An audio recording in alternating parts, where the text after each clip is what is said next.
નમસ્કાર સુરત। આજે ચૈત્ર મહિનાની પૂર્ણિમા ને હનુમાન જન્મોત્સવનો દિવસ છે। શહેરમાં અલગ અલગ ઠેકાણે હનુમાન જન્મોત્સવની ઉજવણી થઈ રહી છે।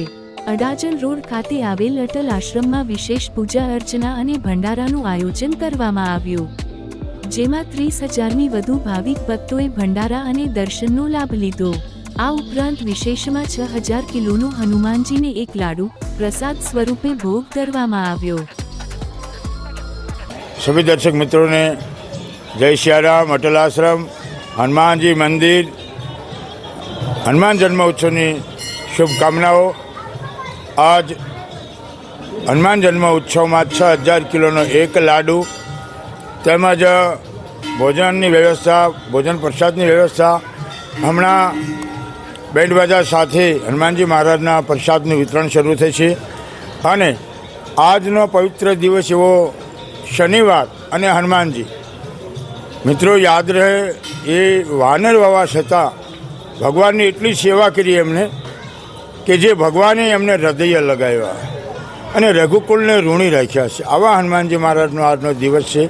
आवो अटल आश्रम हनुमान जी मंदिर 1977 ની અંદર हनुमानजी જ્યારે સ્થાપના થઈ ત્યારે એમે લોકો 11 માણસો હતા। બાલુ ગોપાલ અડાજણથી, ચંદુભાઈ ચુનીભાઈ અડાજણથી અને એક બ્રાહ્મણ, એમના હસ્તે અમે 11 માણસોએ હનુમાન જન્મ ઉત્સવ મનાવેલો 1977માં।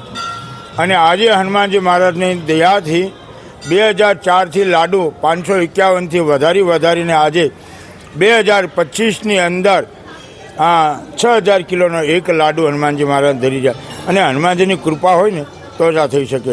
અમારા દરેક કાર્યોની અંદર જ્યારે કોઈ અમારું આયોજન હોય તો એમાં ભગવાનનું નામ આવશે। હું બટુગીરીજી મહારાજ આયોજન કરતા નથી, આયોજન કરતા હનુમાનજી મહારાજ છે।